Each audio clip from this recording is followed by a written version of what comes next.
Europe 1, Pascal Delatour-Dupin. Il est 19h19 sur Europe 1, merci d'être avec nous, c'est une émission spéciale ce soir, évidemment vu le contexte, on attendait la nomination du nouveau gouvernement de François Bayrou. Eh bien non, il va falloir attendre encore davantage puisque visiblement ça coince, il y a plusieurs points qui coincent en ce moment. On a appris à 18h30 qu'il faudra attendre demain matin, mais tout peut encore changer, sachant qu'Emmanuel Macron va recevoir François Bayrou à l'Elysée dans la soirée. Les deux hommes se sont parlé plusieurs fois au téléphone aujourd'hui. Parmi les non cités pour entrer au gouvernement, je le rappelle, une arrivée de Xavier Bertrand, et c'est cette arrivée qui pose problème. Le président LR des Hauts-de-France, c'est en cours d'arbitrage. François Bayrou redoute la réaction du Rassemblement national s'il arrive dans le gouvernement.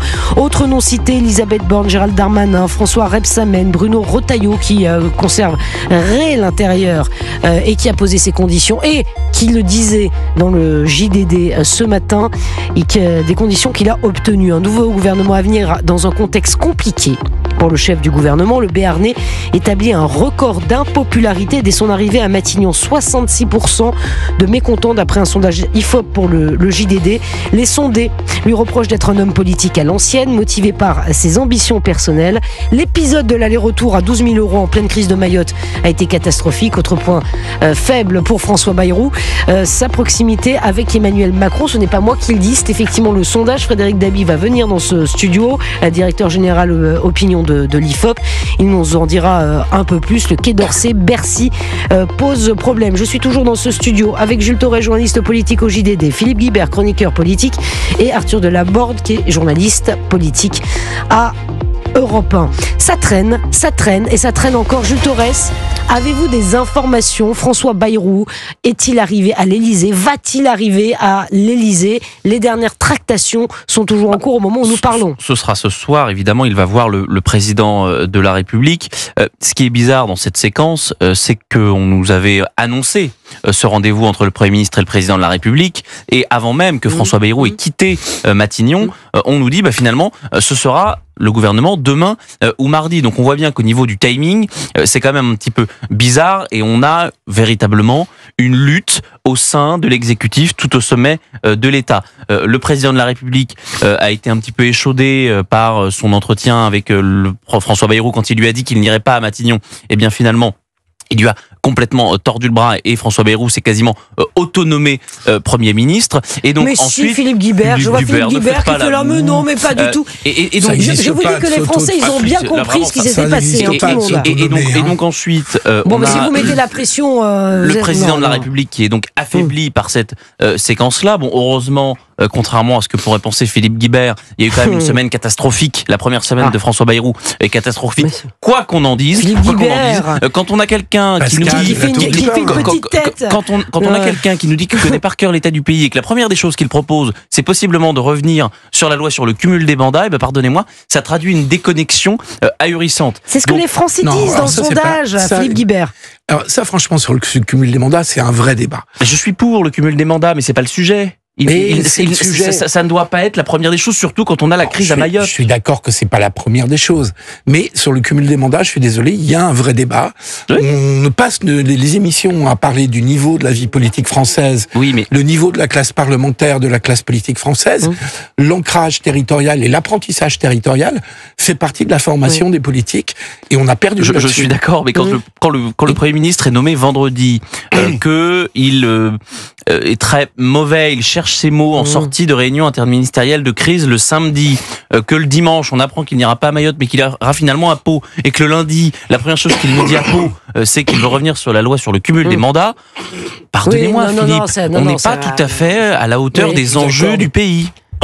Je vous accorde que le déplacement à Pau était pas la meilleure idée. Je crois qu'il tenait énormément à la mairie de Pau, et qu'il y avait un conseil municipal, et voilà, il y est allé. Philippe Guibert, même l'opposition lui a dit, mais que faites-vous ici? Et donc, il aurait dû déplacer son conseil municipal. Voilà. Mais ceci dit, c'est quand même, ça me paraît par ailleurs assez anecdotique par rapport aux enjeux que François Bayrou a affrontés. Et moi, ça ne m'a pas choqué qu'il n'aille pas à Mayotte. Moi non plus. Je trouve que son rôle était de rester à Paris pour former son gouvernement. Écoutez, peut-être, on va écouter ce que dit Sébastien Chenu ce soir. Sébastien Chenu, mais déjà la pression, très fort, écoutez, du RN. Je considère que si Emmanuel Macron, à un moment, a suffisamment de hauteur de vue pour comprendre qu'il est celui qui peut débloquer la situation, mais celui qui pose le problème de ce blocage, il en tirera lui-même les conséquences et qu'il partira. Si on ne réussit pas à voter un budget, si ça ne peut pas avancer avec François Bayrou dans les mois qui viennent, la situation va devenir insupportable. Voilà, donc Sébastien Chenu qui dit qu'il espère qu'il tirera les conséquences et qu'il partira. Sébastien Chenu qui souhaite la démission d'Emmanuel Macron si la situation se bloque. Oui, bon. Enfin là on voit bien comment le RN essaye de jouer le passager clandestin du LFI, qui veut pousser absolument Macron à la destitution et à la démission. On voit bien que le discours du RN est uniquement orienté vers la présidentielle. C'est Bruno Retailleau qui le disait dans le JDD ce matin dans son interview, et je trouve qu'il a parfaitement raison. Jean-Luc Mélenchon dit la même chose. Effectivement, on en avait parlé ici même, il dit que le gouvernement ne passera pas l'hiver. Ont un intérêt commun en se disant on est les plus préparés à faire une présidentielle, on est ceux qui sommes nous sommes dans les starting blocks depuis longtemps, et donc on a intérêt à cette présidentielle, d'autant plus que le camp du bloc central est pour l'instant moins organisé et moins préparé à la présidentielle. Donc tout ça est quand même très politicien aussi de la part du RN. Je trouve que le RN pourrait quand même se poser la question de savoir comment on fait un budget, comment on passe l'année, en n'oublions pas aussi que si l'aventure Marine Le Pen, si on fait de la politique fiction, qu'Emmanuel Macron démissionne, ce qui est déjà beaucoup de la fiction, dans les 6 mois, Marine Le Pen était élue à la présidence de la République, avec cette assemblée, elle n'a pas de majorité. Donc le blocage n'est absolument pas levé. Donc arrêtons de faire de la politique politicienne et essayons de servir le pays. Non mais c'est très juste ce que vient de dire Philippe, c'est-à-dire que pour une fois n'est pas coutume, si je puis dire. C'est que si on avait une présidentielle anticipée, il faudra organiser le premier tour entre 20 et 35 jours après la démission du président de la République.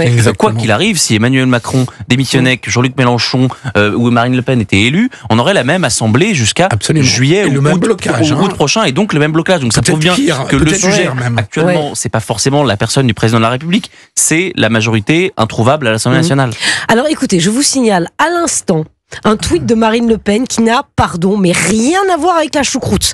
Elle parle de Mayotte. Mais c'est peut-être un signal, parce que demain, effectivement, c'est une journée qui est consacrée à Mayotte.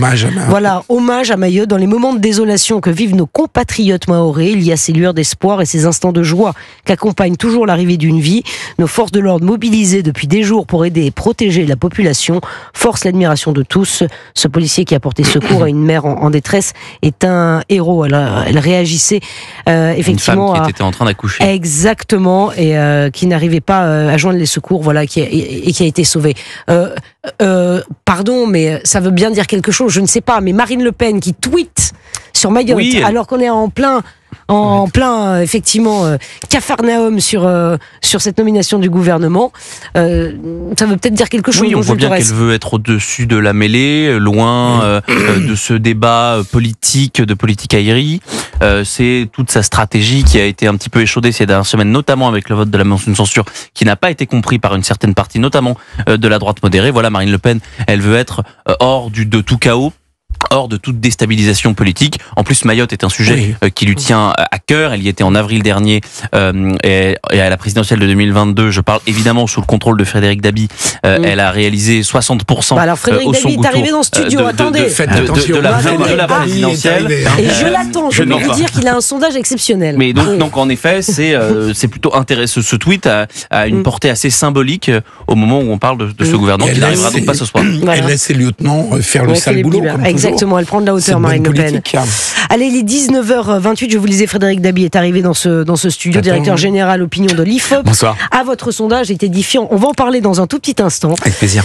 Voilà, un tout petit instant, il y a beaucoup de choses à dire. Ça, François Bayrou, pardonnez-moi l'expression, prend cher. Voilà. Allez, 19h28 sur Europe 1.